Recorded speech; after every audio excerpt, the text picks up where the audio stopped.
enregistrement.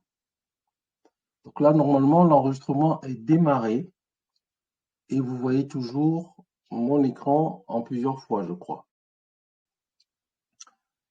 Donc, voilà, bon beauté à tous. Bienvenue pour ce nouveau cours sur les humanités classiques africaines, on va les appeler comme ça, même si on voit pas mal de choses. Donc, comme on a l'habitude de faire, on va se saluer dans nos langues respectives. Donc, j'en ai retenu quelques-unes des langues. Là, c'est Mboté par le Congo, le Cameroun par là-bas. Il y a Mayega, il y a Prabo, Mbolo, Ikwabo, Baraala, Bundia, Apeni, Ndaka. Alors, j'ai peut-être oublié certains. Est-ce qu'il y a des bonjours dans le groupe que j'ai pas donné? Que la personne nous le dise.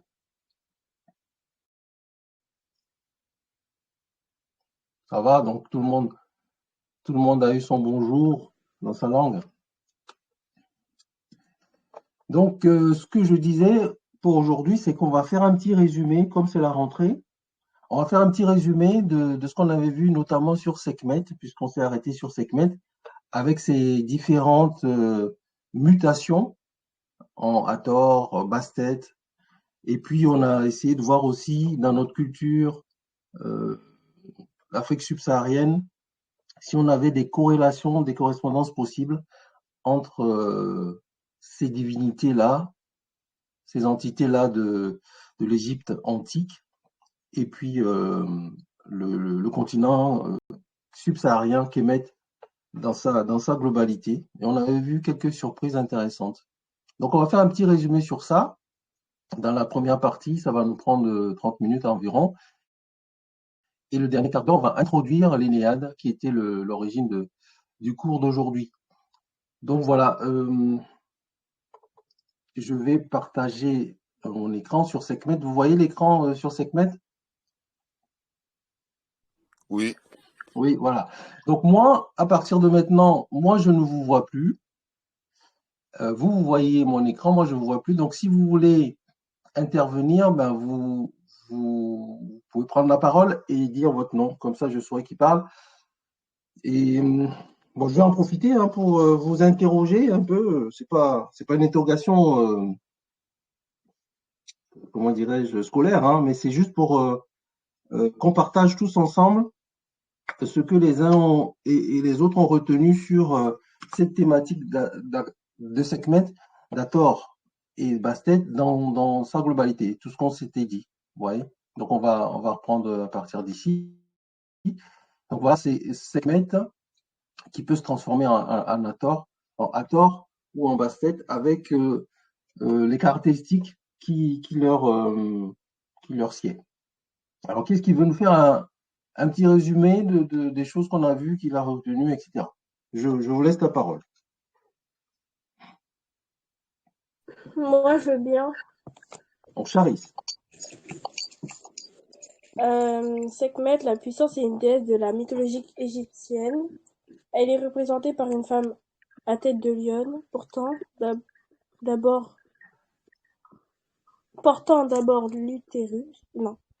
l'uréus, puis par la suite le disque solaire et sa gueule de lionne. D'accord. Bon, donc caractéristiques. En fait, il faut me faire un résumé. Il ne faut pas forcément lire des contenus que vous avez, mais en fait, l'idée, c'est de sortir des notions intéressantes qu'on a pu garder, qu'on aurait pu garder des déesses dont on a parlé, des attributs en fait, pour qu'on puisse se les remémorer. Parce qu'on va pas forcément retenir des phrases complexes, mais au moins des notions qui sont intéressantes. Donc là, tu as parlé de tête de lionne, d'une déesse qui porte le disque solaire sur la tête, de l'Uréus. Donc voilà, c'est ce qui caractérise Sekhmet, elle est la puissance. Donc on avait vu ça. Tu veux rajouter quelque chose? Elle elle est la fille du dieu soleil Ré. Oui, Elle est mariée à Ptah et son fils Nephtou. Ensemble, ils forment la triade de Memphis. d'accord. Ok. Donc, des notions intéressantes, importantes. Euh, donc, c'est un peu le résumé de ça, hein, de ce on avait vu. Donc, la déesse égyptienne qui a une tête de lion, donc c'est Sekhmet, qui porte l'uriel sur la tête, elle a une tête de lion. Et, pardon, vas-y, tu disais? Ah, j'ai pas entendu. Et donc, elle a atteint son apogée e pendant la 18e dynastie, hein, en 1550 à moins 1290 avant notre ère. Donc voilà, elle s'écrit comme ça. Donc je vous avais partagé la façon dont ça s'écrit. Sekhmet, donc l'hiéroglyphe de Sekhmet. Hein. Et puis des notions importantes sur Sekhmet. Elle est la fille du dieu soleil Ré. Hein. Elle incarne l'œil de Ré parce que c'est une guerrière, hein, on l'avait vu. Hein. Sekhmet est une guerrière. Elle, elle défend Pharaon et les, le royaume de Pharaon. Elle défend Kemet. Donc on voit que son corps est brûlant. Donc c'est quelque part une puissante déesse, en fait l'équivalent du feu, on va dire, un peu comme ça, puisqu'elle décoche des flèches incandescentes qui détruit tout sur son passage, qui détruit les ennemis du roi. Voilà, donc tu avais dit hein, les épouses de Ptah. Donc Ptah, c'est un autre dieu qu'on verra dans l'Énéade aussi, dans la suite de l'Énéade. Donc elle fait partie de la triade de Memphis. Voilà pour Sekhmet. Il y a d'autres choses, mais donc je vais laisser d'autres personnes continuer le résumé. Alors, qui d'autre veut intervenir? Moi, je veux bien. Alors, c'est Coladé, hein, c'est ça? Oui. Vas-y, Euh, Coladé. alors, je continue sur Sekhmet ou je peux faire sur une autre? Ben, écoute, comme tu veux. Hein, Sekhmet, on a presque fini, mais ouais, tu peux continuer sur une autre. On va faire les connexions. Vas-y. Mais alors, je vais faire Bastet. Alors, Bastet, ok. Bastet, c'est une déesse protectrice. Elle est aussi la déesse du foyer et de la joie. Et elle est représentée sous forme d'une femme à tête de chat avec un Oui, cistre dans une main et une croix ancre dans l'autre. oui, ok. Protectrice, elle est femme de joie, et la insistre dans les mains, la croix ancre dans l'autre.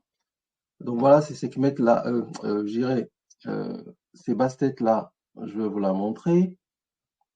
Ici, voilà, c'est l'iconographie de basse-tête, hein, vous voyez, cistre dans les mains, la croix ancre dans l'autre main. Vous voyez, donc, une caractéristique aussi, c'est que toutes les déesses là ont la croix ancre dans la main.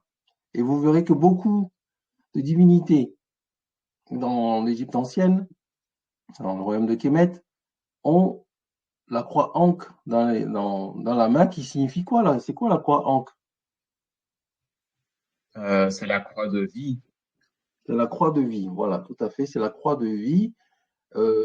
Donc il y a toute une thèse hein, sur ankh, qui est la jonction entre l'homme et la femme. Hein, qui représente la vie aussi. Donc on n'abordera pas ça aujourd'hui, mais bon voilà. Donc vous verrez, c'est une remarque que je fais, que toutes les divinités ont la croix ankh dans les mains. Alors quoi d'autre tu peux dire, Poladé, sur Bastet? Euh, Je euh, vais t'aider, je vais t'aider là. Il y a des choses sur Bastet. On va descendre. Voilà, Bastet. Voilà, C'était Sekhmet versus Bastet. Voilà. Oui. Alors, ça dit qu'elle est la fille du dieu soleil, donc comme Sekhmet aussi. Mhm. Euh, elle est protectrice, ça j'avais déjà dit. Elle est aussi déesse musicienne et de Oui. l'accouchement. Ah oui, elle lutte contre le serpent Apophis, donc avec d'autres divinités pour, aider Ra à se lever chaque jour. Ouais, ça c'est très important. C'est une notion importante. Donc alors, déesse de l'accouchement. Donc par cet aspect-là, on peut la rapprocher d'une autre déesse qu'on va voir tout à l'heure. Mais elle fait partie de la cohorte de divinités ou d'entités qui, selon les anciens Égyptiens, vont aider le dieu Ra, donc le soleil, à se régénérer chaque matin, tous les jours. Donc voilà, très important. Donc elle a le cistre dans les mains. Donc vous pouvez me rappeler ce que c'est qu'un cistre, celui qui s'en rappelle ou qui sait.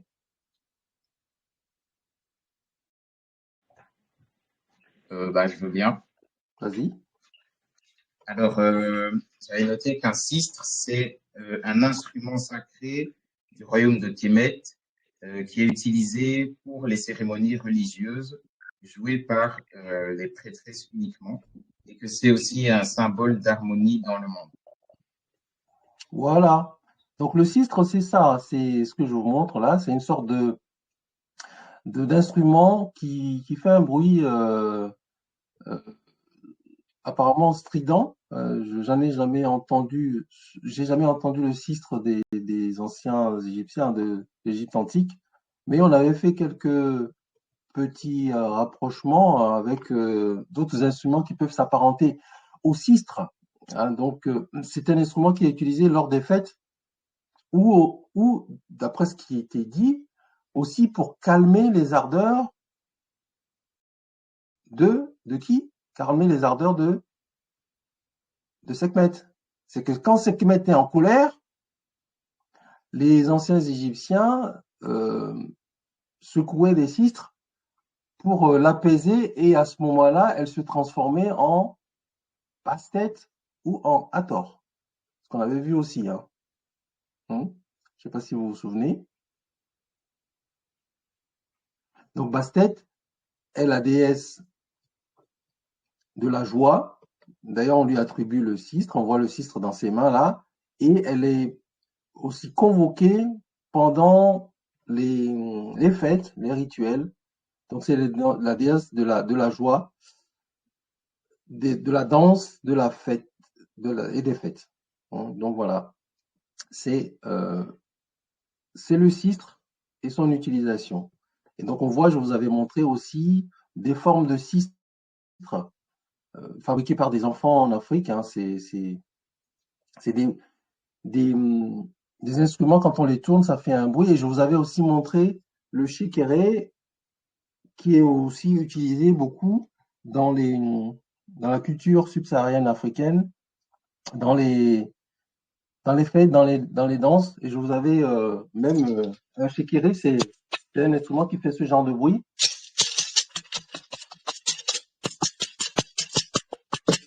Ouais, j'ai un shekere à la maison. J'ai fait le bruit exprès pour que vous l'entendiez. Je sais pas si vous l'avez entendu, mais voilà, c'est ça un shekere, et on le retrouve dans beaucoup de musique, beaucoup de folklore en Afrique, et ben, tout ça c'est pour convoquer l'harmonie du monde, d'après ce qu'on nous dit là. Voilà, donc tu peux compléter quelque chose sur Bastet? Je pense que j'ai fini. Là, j'ai pas Ok. trop. Voilà. Ok. Alors Bastet, on avait vu également d'autres choses hein, sur Bastet. On en profite tout de suite. Donc, tu avais fait des rapprochements. C'est d'ailleurs toi qui l'avais fait collader Ah oui, sur avec la Bastet, lune. hein, avec la lunaison. Et donc, on avait aussi vu que Bastet, bah, elle chasse la nuit. Hein, c'est comme le chat qui chasse la nuit.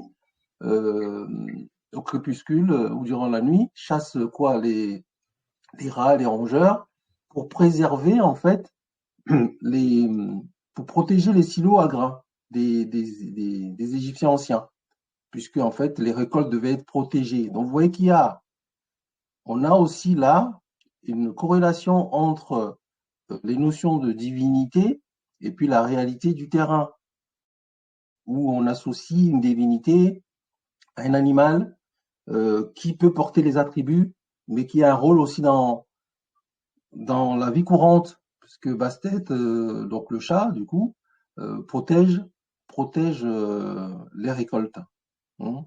Donc elle est associée aussi je viens de l'évoquer, à la lunaison, puisque, non, avant de parler de la lunaison, elle est associée en fait au chat qui chasse les serpents, notamment la vipère à cornes. Et la vipère à cornes, en fait, c'est le symbole du serpent Apophis, qui est une entité qui combat justement le dieu Ré, le soleil Ré, dans les profondeurs, pour contrecarrer en fait. Donc elle combat le serpent Apophis qui cherche à contrecarrer la course de Ré lorsqu'il part dans la droite, c'est-à-dire dans le monde invisible pour les anciens Égyptiens, pour permettre à Ra de se régénérer tous les matins. Donc vous voyez qu'il y a une corrélation entre Bastet, donc le chat, et l'utilité du chat dans la vie courante. Donc on avait parlé de Bastet, hein, donc je vous avais fait un petit résumé sur ça. Et on l'associe, comme c'est la déesse de l'accouchement, on l'associe aussi à la lune, puisqu'il y a une relation très importante entre la lune et puis les femmes, hein, les menstruations, tout ça, c'est des études qui sont très poussées et qui montrent qu'il y a une relation importante entre la course de la lune et l'humeur des femmes. Il y a aussi la relation entre la lune et puis la Terre. En fonction des lunaisons, on voit que les océans se rétrécissent ou se déversent sur les côtes. Donc il y a pas mal de relations entre les astres, les différents astres et puis notre Terre. Donc ça, c'est des notions comme ça qu'on pourrait croire un peu anodines, mais il y a des notions de science derrière. Hein. Donc, on avait dit que Bastet avait une connexion avec la Lune. Et donc, tu peux y aller, Colladé, pour terminer sur ça. Oui. Alors, ben, elle était en connexion avec la Lune parce que, selon Plutarque, ben, le chat on voit au travers de ses yeux les différentes formes un peu de la Lune. Donc, à chaque fois qu'il va mettre bas dans sa vie, eh ben, il va d'abord mettre au monde un chaton, puis deux, puis trois, jusqu'à 7 chatons. Et donc, toujours selon Plutarque, eh ben, une chatte met au monde 28 chatons, donc autant de jours qu'il y a dans une lunaison. Et donc, eh ben, Plutarque explique aussi que la pupille de l'œil du chat se dilate et se contracte en fonction des phases de la lune. Et donc, bah, les Grecs, ils n'avaient pas trop d'explications à ce phénomène. Ok, mais en fait, c'est bien, tu cites Plutarque parce que c'est Plutarque qui l'a rapporté, mais c'était des notions scientifiques connues des Égyptiens anciens. Donc, Plutarque n'a fait que relater les textes anciens égyptiens pour les traduire, pour les rapporter à la Grèce. Hein. Puisqu'on on a vu aussi que les noms de nos divinités ont été grécisés, hein, notamment certains noms, comme on l'avait vu à l'époque, Thoth, c'est pas Thoth à l'origine, c'est Djéouti. Donc vous voyez, donc Plutarque, qui a été contemporain de la fin des dynasties égyptiennes, a rapporté ce qu'il avait compris des manifestations, en tout cas compris de la science des mystères égyptiens. Donc il rapporte sur Bastet, il ne fait que rapporter en fait ce qu'il avait compris. Et quand on creuse un petit peu, on voit là que il y a des phénomènes comment on dit ça, cosmologiques derrière. Il y a des phénomènes cosmiques derrière, hein, derrière la notion de Bastet et de la Lune. Et vous voyez qu'il y a un parallèle toujours entre le cosmos et le vivant. Donc le chat, qui est au niveau animal, au niveau terrestre, au niveau tellurique, on avait vu ce mot-là, qui représente ce qui se passe sur Terre, et la Lune, qui est au niveau cosmique. Donc il y a toujours cette dualité entre le cosmos et le vivant, ou en tout cas ce qui nous entoure immédiatement. Donc c'est la logique, la philosophie dans laquelle évoluaient les anciens Égyptiens. C'est pour ça qu'ils sont allés très très très loin dans la philosophie, dans la compréhension de leur environnement immédiat et même au-delà de ce qui est de l'ordre de l'invisible.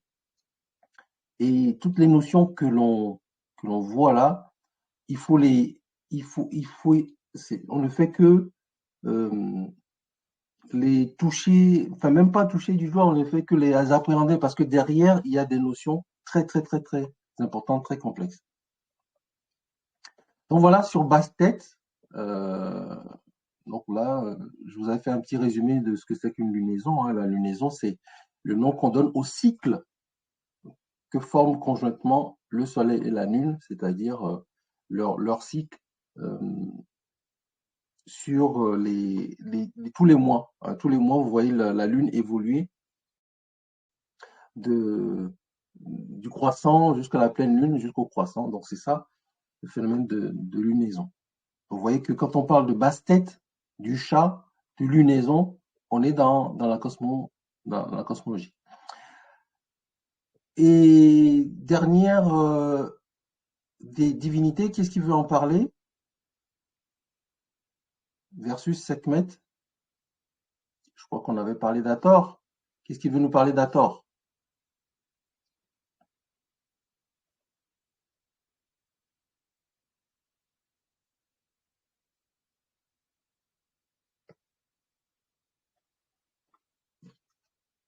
Qu'est-ce qui veut nous parler d'Hathor? Allez-y.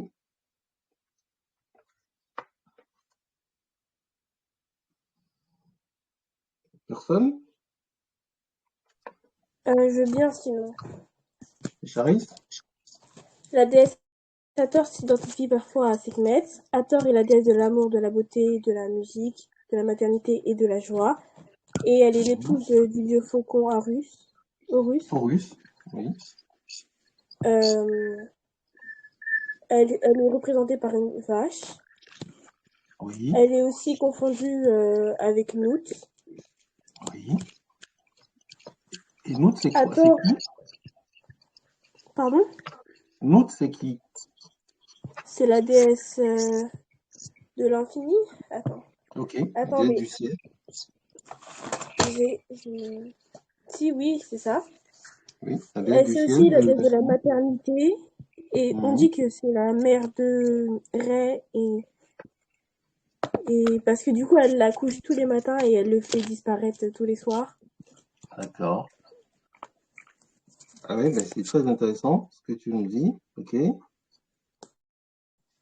Donc elle est la mère Euh, de Ré, elle accouche tous les matins et la fait disparaître le soir. Donc c'est en fait la déesse du ciel.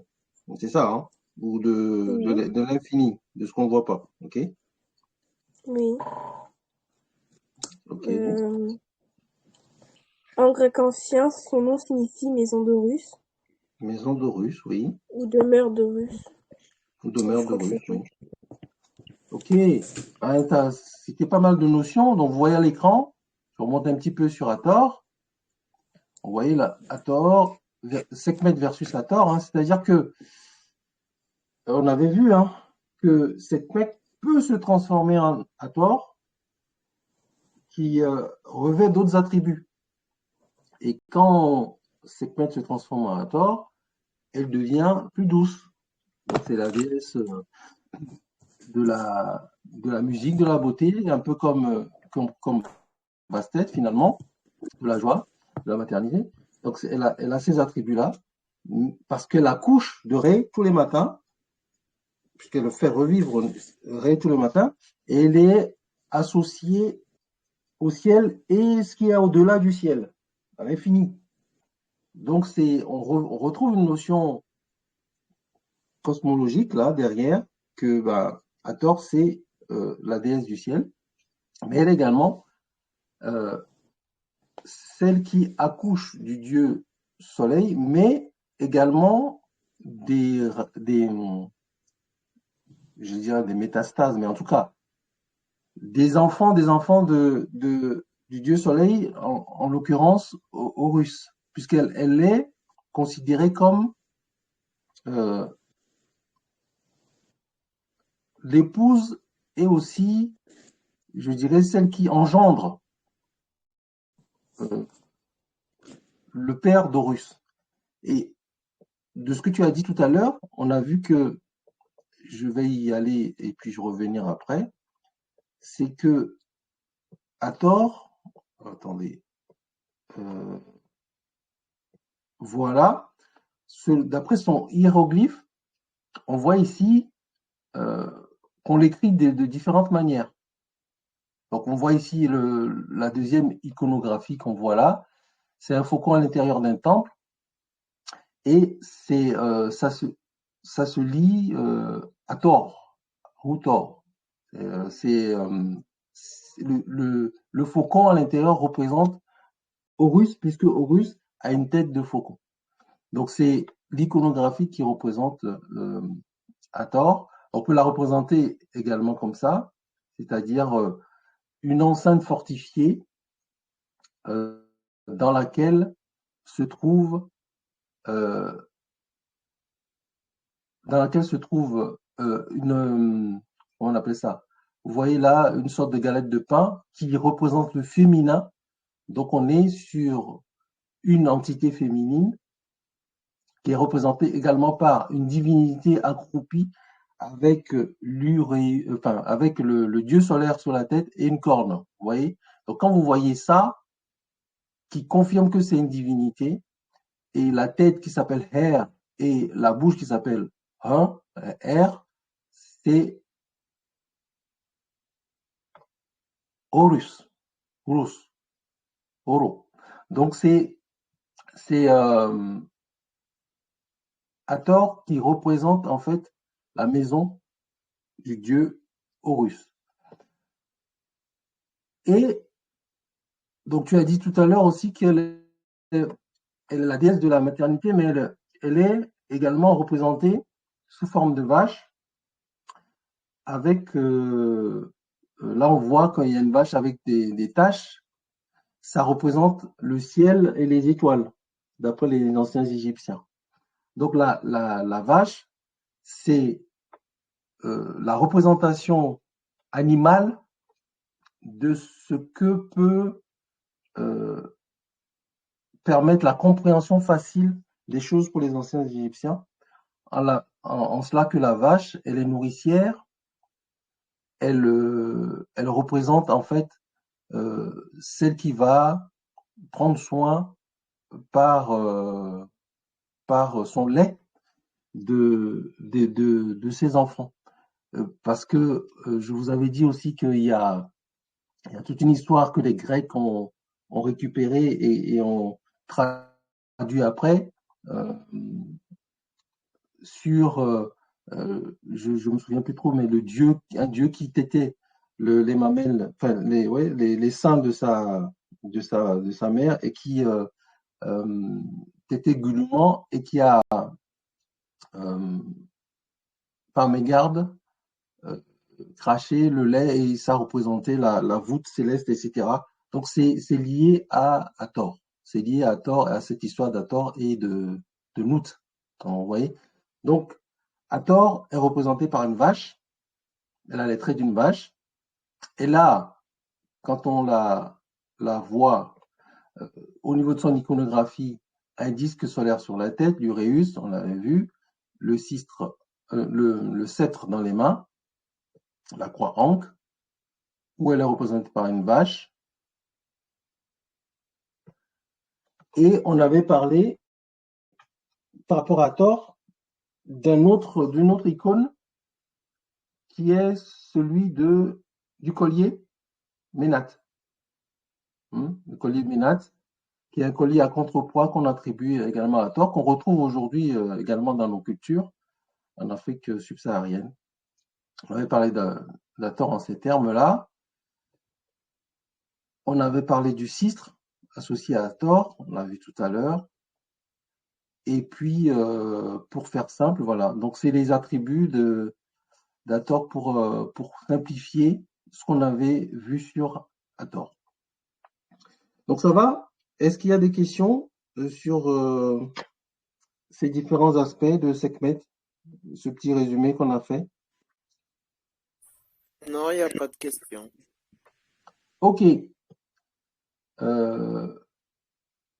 Donc, pour finir, sur le résumé, j'avais des notions que j'ai mis à la fin de mon support, que j'ai partagé. Vous voyez, Hathor, on lui donnait aussi d'autres noms. Hein. Chez les Grecs, elle s'appelait Aphrodite. Aphrodite, chez les Grecs, c'est la déesse de l'amour, de la fécondité, de la beauté. Donc, vous voyez que les Grecs n'ont fait que reprendre les attributs d'Hathor et les donner à Aphrodite. Hathor peut s'apparenter également à Isis, qui est la déesse de l'univers, la déesse de la fécondité, de la maternité, mais Isis, c'est tout un autre univers, on en parlera. C'est la déesse du tout, Isis. Hathor, c'est également Mout, on a vu, c'est également Essat, et on a fait une petite corrélation avec une divinité qui est très connue en Afrique, ou en tout cas dans tous les peuples où il y a des Kémètes, que ce soit en Amérique latine, en Amérique du Nord, en Afrique, dans les différents endroits d'Afrique, en Afrique ouest, Afrique de l'Ouest, en Afrique de l'Est, en Afrique du Sud, il y a Mami Wata, et cette déesse-là, on pourrait l'associer également à Thor, puisque c'est la déesse de l'eau, de la beauté, de la richesse, etc. Mais il y a, je vous avais partagé dans le groupe une petite rectification sur Mami Wata. En fait, il y a un complément que vous irez voir, hein, je vous l'avais partagé, pour vous dire qu'en fait, Mami Wata peut être associé à Thor, mais au-delà, en fait, c'est une transformation de ce que les Kémètes ont vu au contact des colons, parce qu'ils ont un petit peu transformé leur vision au contact des colons. Donc, on n'a pas le temps de l'aborder aujourd'hui. On l'abordera peut-être la prochaine fois en complément, mais c'est un complément intéressant d'aller voir en fait Mami Wata sur le groupe. Et des sujets en complément qu'on devait aborder, c'est Hathor, les fêtes liées à Hathor par rapport au mois d'Atir, on ne l'a pas abordé, mais on en avait parlé. Les 5 jours épagomènes qui sont liés au calendrier de l'Égypte antique. Vous savez que c'est en Égypte antique qu'on a inventé le calendrier, hein, c'est tout un pan là. Les calendriers Kémet a été repris par les Grecs, puis après par les Romains, pour être utilisé Aujourd'hui, ça a été un peu transformé, mais en fait, le calendrier a été inventé par l'ancienne Égypte. La saison Akhet, c'est des notions qu'on n'a pas abordées, mais qu'on abordera en prenant le temps de le voir. Et on devait parler de l'Énéade et des nétérous primordiaux. Donc voilà, je finis là, il est 47, voilà, on va finir sur cette synthèse d'aujourd'hui, sur Sekhmet. Vous voyez que c'est assez riche, hein, c'est assez dense. C'est assez dense, c'est des notions qui sont assez importantes, mais qui s'imbriquent les uns dans les autres. Donc on va basculer sur l'Énéade. Et la dernière fois, sur l'Énéade, Colladé nous avait trouvé les dieux de l'Énéade, qui étaient composés de, est-ce qu'on peut nous le rappeler? Je vais aller voir, qu'est-ce que tu nous as dit, Colladé, la dernière fois sur les dieux de l'Énéade? Oui, alors il faut que je retrouve mes notes. Moi, j'ai trouvé un support là qui pourra nous aider. Ah mince, j'ai éteint. Agrandir. Vous voyez un peu l'écran? Je vais agrandir un peu. Vous voyez l'écran là? Voilà, c'est un support que j'ai trouvé sur. Oh, mais qu'est-ce que je fais quand j'agrandis et que je veux j'ai trop agrandi là. Voilà. Bon, je vais laisser comme ça pour voilà. Donc vas-y, Colladé, qu'est-ce que tu nous avais dit?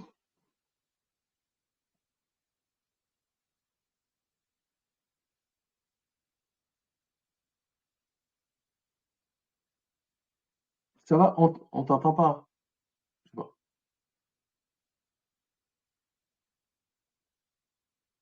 Allô? Oui, c'est moi qui ai coupé. Vous m'entendez?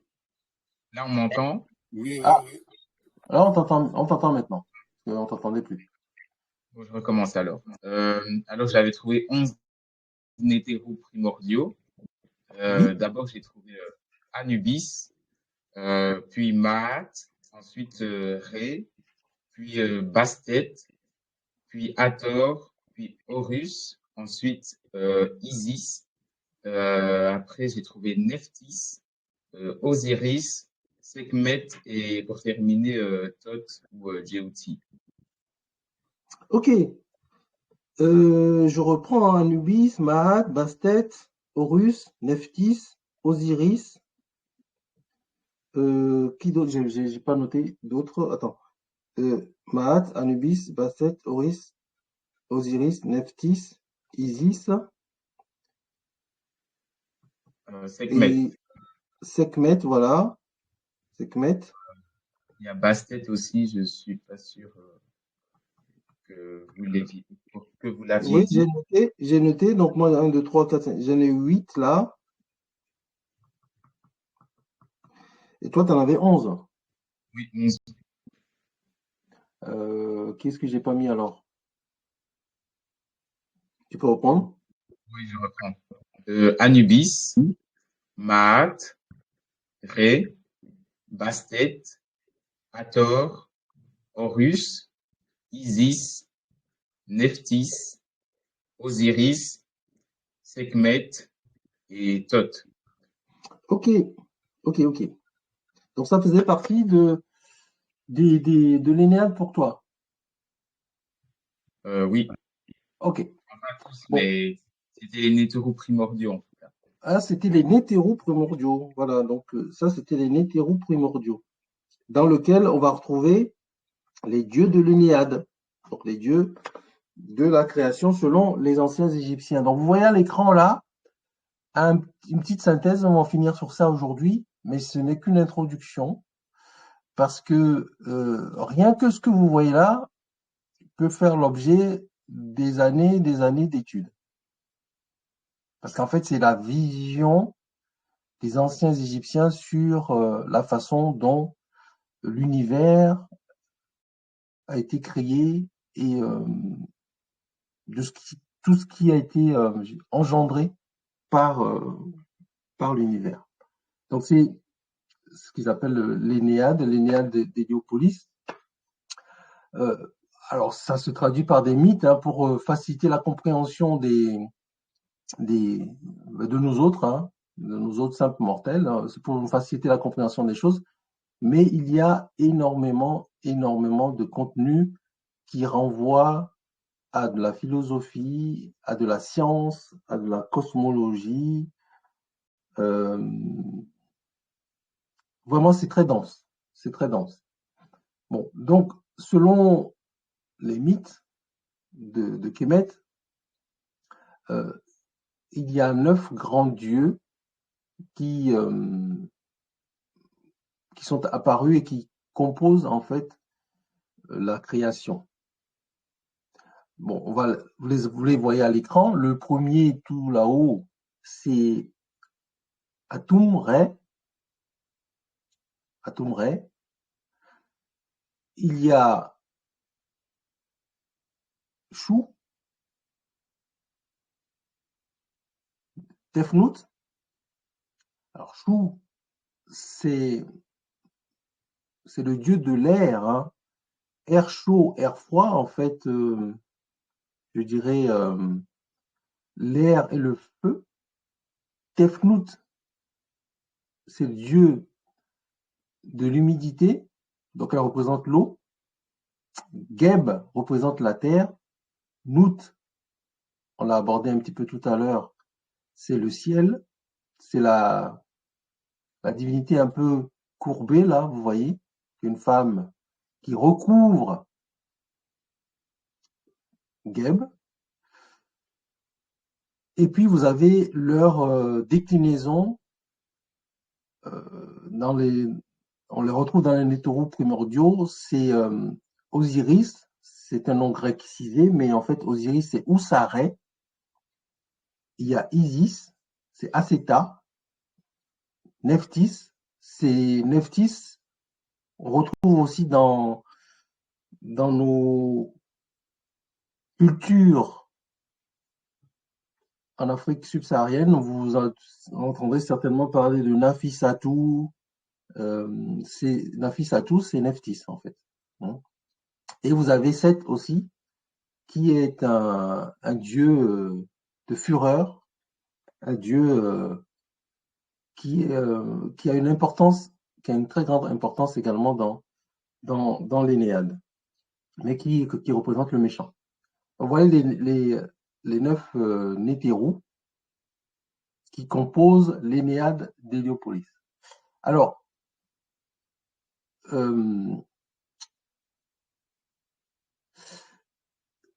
Atum-Re, en fait, Atum, c'est le dieu qui s'est auto-engendré. C'est-à-dire qu'il y avait une énergie dans une sorte de magma primordial qu'on appelle le Nun, dans des temps vraiment reculés, dans lequel d'après ce qu'ils disent, somnolait une énergie qui s'est auto-manifestée et qui a pris le nom d'Atum Re. On dit aussi Kepri.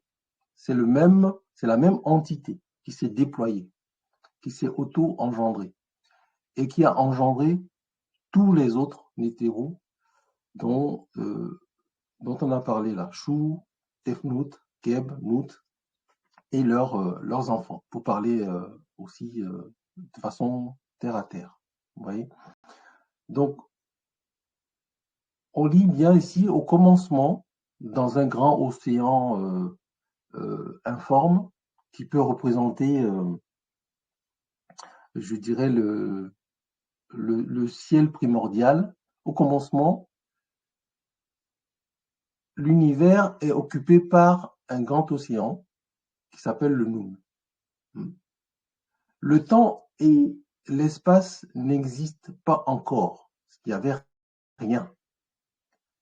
C'est dans cet océan qu'apparaît le premier dieu, Atum-Re, le dieu soleil. Il surgit du Nun et se tient debout sur une colline.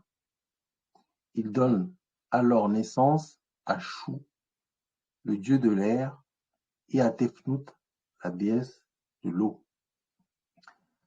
Donc là, on dit que Ré, qui porte différents attributs, différents noms, a émergé du Noun et s'est mis sur une colline. Donc cette notion-là, elle est importante, on la reverra parce qu'en fait, cette colline dont on parle, c'est un peu une sorte de ce qu'ils appellent le Benben. C'est la colline Benben sur lequel le dieu Ré s'est manifesté et a généré les deux premiers éléments que sont l'air et l'eau. Parce que vous savez qu'il y a 4 éléments. Hein. Il y a 4 éléments, l'air, l'eau, le feu et la terre, qui composent notre univers. Et donc c'est, d'après les anciens Égyptiens, c'est une énergie qui a engendré toutes les autres. Cette énergie, elle est invisible, elle est inconnaissable, en fait. Elle est inconnaissable. On ne peut pas se la représenter. Il n'y a pas de représentation possible de cette énergie qui a généré Atumre. Mais pour faciliter la compréhension, on va essayer de faire un peu d'anthropomorphisme. Et donc, on va essayer de permettre au commun des mortels de se représenter les choses en mettant des figures et en faisant de la corrélation entre le cosmique et notre monde réel.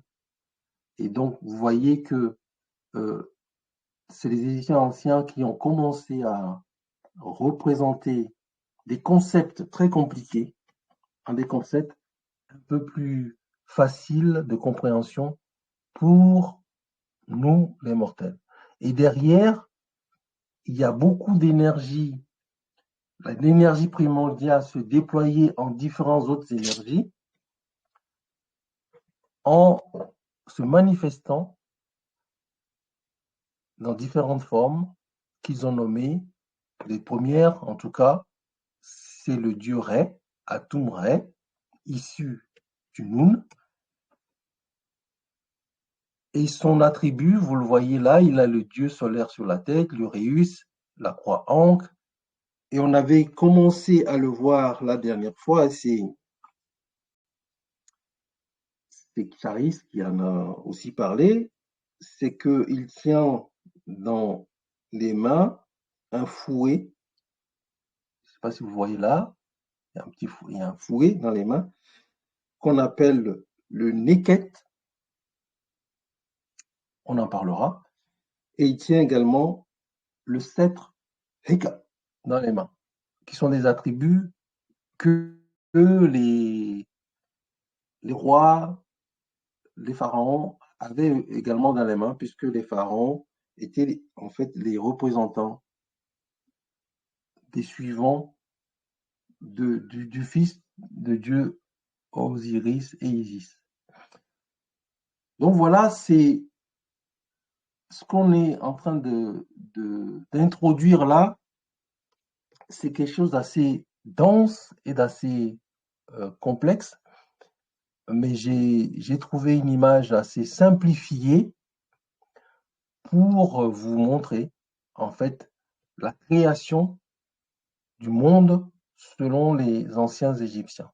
Et derrière, il y a énormément de notions scientifiques qu'on va pouvoir aborder les prochaines fois.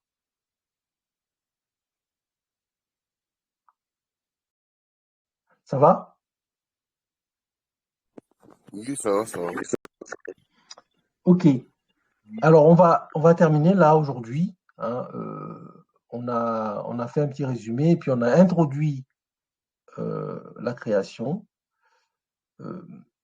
Est-ce qu'il y a un commentaire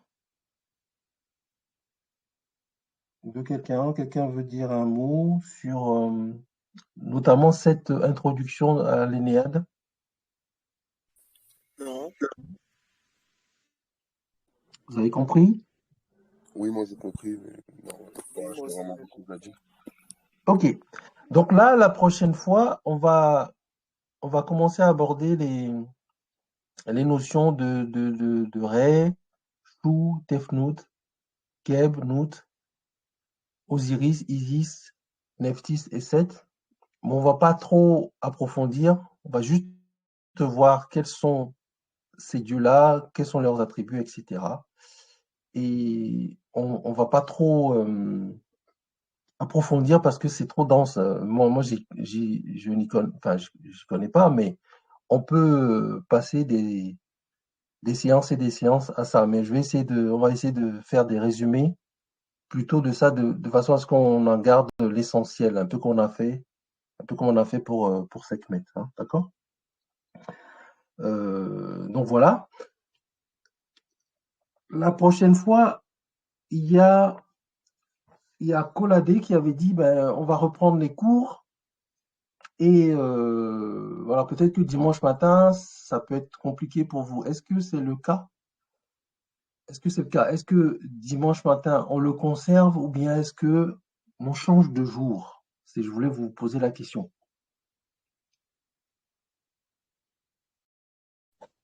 Moi, ça me va. Donc, Charlie, ça va? Alors, Moi qui ça me aurait va. Jaden aussi? Ok. Donc, ça va pour les autres aussi, on garde dimanche matin? Oui. Oui, c'est Ok. bon. C'est bon pour tout le monde. Ok. Alors, par contre, ce qu'on va faire, c'est que bon, je vais plus vous demander de faire trop de recherches parce que bon, bah, vous avez vos cours à avoir, ça va reprendre, donc voilà. À moins que si ça vous intéresse, vous pouvez toujours voir les choses avant qu'on les voit dimanche matin. Mais bon, c'est pas vraiment une obligation de le faire. Je vais moi faire des recherches de ce qu'on peut voir en fonction des thématiques que l'on va aborder. Donc, on va prendre les 2 ou 3 prochaines séances pour aborder l'Énéade et ses différents dieux. Et je vous dis, je vais aborder, hein, parce que c'est des notions très, très importantes et très lourdes. Je pense on va finir tout le mois de septembre, voire même début octobre avec ça. Et on reprendra un petit peu les savants de l'Antiquité qu'émettent. Voilà. Puis bon, de toute façon, là, on fait les choses en fonction des éléments qu'on a et on verra comment on structure, puisque j'ai pas un plan défini. Euh, je le vois avec vous et puis on le découvre ensemble. Et en fonction de ce qui nous intéresse, on l'aborde. C'est un peu plutôt la méthode qu'on utilise jusqu'à présent et je pense que elle vous convenait aussi. Donc voilà, pour le moment, on va continuer un peu comme ça. Donc voilà. Donc on regarde dimanche matin. La prochaine fois, ben, on va aborder l'Énéade en commençant par Ra, Ré, Atum, c'est le même entité, Képri, euh, c'est la même entité. Atum, Ra, Képri, c'est aussi Amon, le dieu Amon. Voilà, c'est la même entité. Donc on l'abordera, et puis si on a le temps, on continuera par Chou, l'air, Tefnut, l'humidité, etc., etc. Ce qui, moi, m'intéresse aussi, c'est de voir la connexion de ces entités-là, notamment des divinités primordiaux, avec notre culture sub-saharienne. Mais bon, voilà, ça fera l'objet de pas mal de recherches. C'est pour ça que je vous demande, hein, si vous avez l'occasion de poser des questions à vos parents, à vos oncles et tantes pour voir, hein, en fait, s'il y a des connaissances ou des choses dans la culture du terrain qui pourraient nous rapprocher des entités égypto-nubiennes. puisque on verra, hein, vous le verrez vous-même, que l'Égypte n'a été que la quintessence de, de toutes les connaissances, de tous les savoirs issus du monde noir, du monde qui provient vraiment de l'Afrique profonde. Et on en retrouve encore aujourd'hui les ramifications dans nos communautés en Afrique subsaharienne. Donc voilà. Donc on a fini pour aujourd'hui. Et donc un petit mot de conclusion pour chacun, comme on a l'habitude de faire, et puis on va clôturer cette séance. Je vous laisse la parole, 1 minute chacun. Et il faut absolument que chacun dise quelque chose, c'est important pour moi. Donc, qui est-ce qui veut commencer? Moi, je Abiwale, vas-y. je trouve que c'était bien de faire quand même un rappel à peu près de ce qu'on a vu. J'espère qu'on se remet dans le bain. Et il y avait certaines choses que j'avais oublié d'écrire. Donc,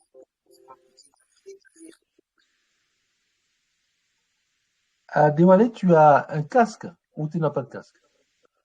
j'ai- Je crois que ton casque ne fonctionne pas bien. Euh, Tu peux reprendre sans ton casque parce qu'on n'a pas bien entendu ce que tu as dit, c'est dommage. Tu as- Essaye. Et je vais Essaye. parler l'ordi de mon frère. Ah, ok. Bon, vas-y. Donc je disais, c'était bien de faire un rappel de tout ce qu'on a vu parce que on avait quand même fait une pause. Et puis il y avait certaines choses que j'avais oubliées dans mon cours et que maintenant je sais. Et voilà. Ben, c'est bien. Merci à toi. Alors, toi, puisque tu es à côté, vas-y. Ben moi aussi, ça m'a fait du bien quand même le petit rappel parce que moi, ça faisait quand même 2 semaines sans cours. Et bah, sinon, c'était cool, hein, comme d'habitude. Moi, j'ai bien aimé. Voilà. Ok. Alors, qui d'autre? Moi, je veux bien. Charis. Moi, j'ai trouvé que c'était ennuyant parce que du coup, on a fait que des rappels. Après, là, vers la fin, pour les néates, c'était bien parce que, en fait, moi, je voulais justement savoir, par rapport aux Égyptiens, comment ils voyaient la création du monde. Parce que pour les chrétiens, eux, bah, voilà, ils la voient pour Ève et Adam. Moi, je voulais voir pour, bah, voilà, les Égyptiens. Du coup, j'ai hâte d'être au Bien. Congo. Toi, tu étais dans les starting blocks. Ok. Mais de toute façon, on ne fait que commencer l'Énéade, hein, donc c'est du lourd, hein, l'Énéade. Là, on va l'aborder à partir de la prochaine fois avec des textes. Hein. C'est pas des choses qui vont sortir de notre tête. On va lire de la documentation, on va regarder. D'accord? Alors, qui d'autre? Moi, je veux bien. Maëva. Ouais, du coup, bah, c'est un peu déjà vu parce que bon, tout ça, on l'avait déjà vu, mais c'est vrai que il y avait des choses qui étaient un peu passées du coup, à l'oubli, parce que je me rappelais même plus. C'était, ça, ça rafraîchit un peu les idées, quoi, mais c'est vrai que pour le coup, bah, j'espère que la suite sera plus intéressante. Ok. Mais et c'était pour savoir que du coup, la photo du résumé de la fin, on pourra la voir Ah sur. oui, oui, je vais vous le partager dans le groupe. Je vais le partager dans le groupe. Mais elle est sur Internet. Hein. Moi, je l'ai trouvé sur Internet. Donc. Mais je vais vous le partager dans le groupe. Mais euh, c'est vrai, bon, j'entends ce que vous dites, hein, mais c'est parce que, effectivement, il était intéressant de faire un petit rappel, hein, pour les personnes qui n'étaient pas là et même pour nous, parce que des fois, on oublie. Alors, c'est pour ça que je vous incite, hein, Maëva, je vous incite à aller dans le groupe, dans le répertoire fichier où je mets les supports tels que je voulais partager là, c'est que mettre tout à l'heure, tout ce qu'on a fait depuis le début à partir depuis JOT, j'ai fait des supports synthèse que j'ai partagés dans le groupe Alors, pourquoi j'ai fait ça? C'est que vous pouvez le consulter de n'importe où vous êtes. À partir du moment où vous avez Telegram sur votre téléphone, vous allez dans le groupe cours Oussare Hamdouat, vous allez dans Fichier et vous avez accès au support. Et ça se consulte facilement sur son téléphone. Donc c'est fait pour ça. Donc si vous avez, même vous êtes dans le métro ou je ne sais où, vous pouvez consulter les cours. Hein. C'est fait pour ça. Et il y a aussi les podcasts des vidéos qui sont mis, les vidéos elles-mêmes et les sons des vidéos. Donc voilà, ouais, vous pouvez vous pouvez réécouter les cours vous-même, d'accord? Et n'importe où, n'importe quand. Donc c'est pour ça que je fais ces synthèses-là. Ben merci Maëva. Alors, pardon? Ah, il n'y a pas de problème. Ok. Qui d'autre? Allez-y.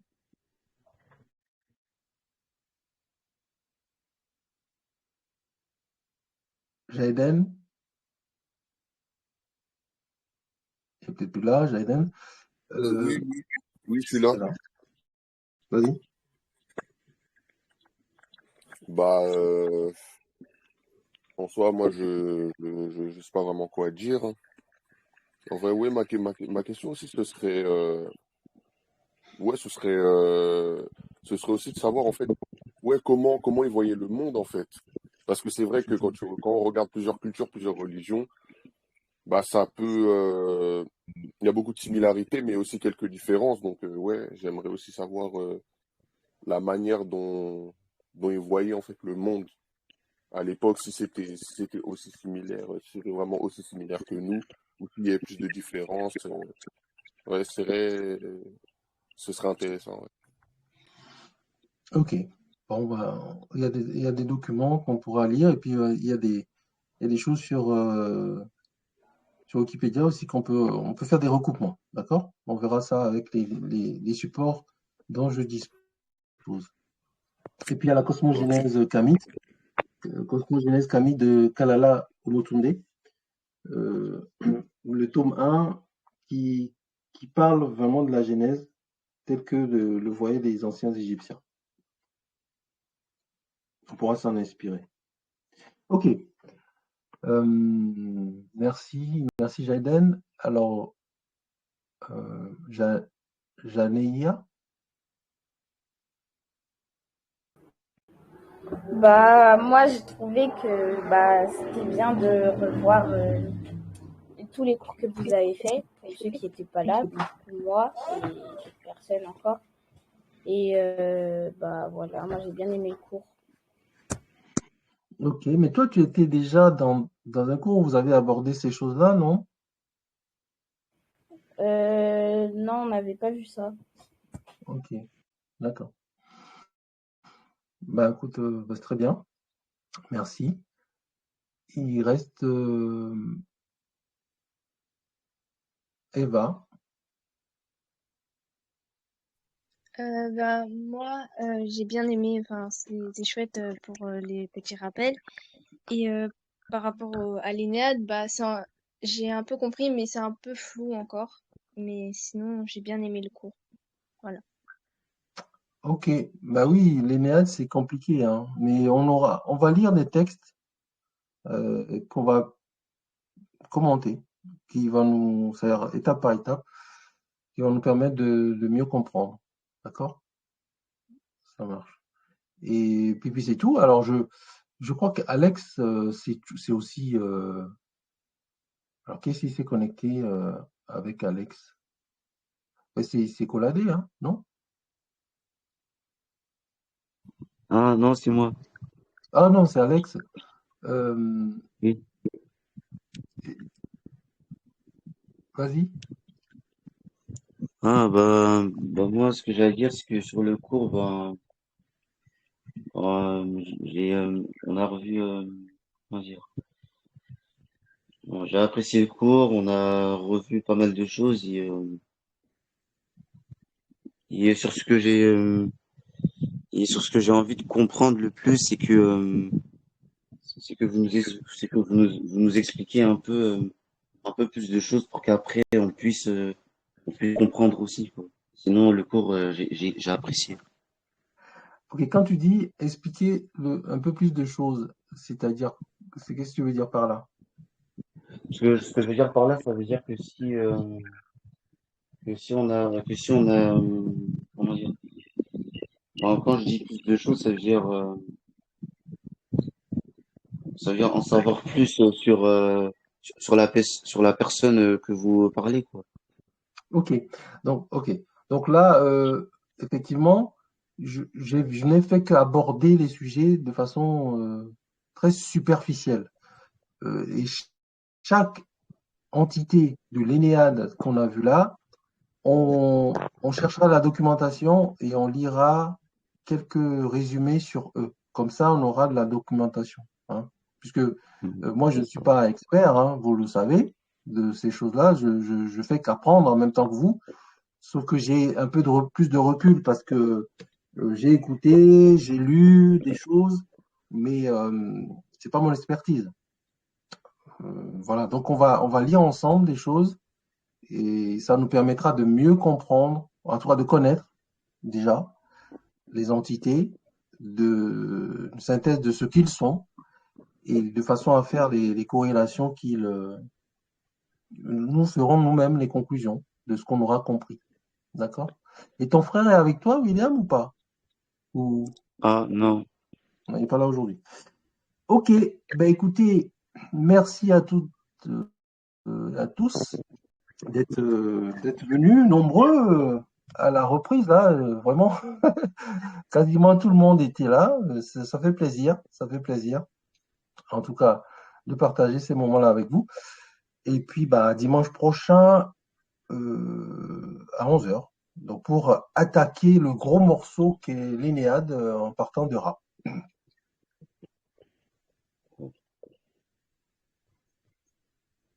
Ben, bon dimanche à tous. Bon Et dimanche. Merci, bon dimanche. oui, Bon dimanche. bon dimanche, bon dimanche. Et je vais vous partager la vidéo d'aujourd'hui avec le support audio aussi et l'image de l'Énéade. Et je vais couper je vais arrêter l'enregistrement.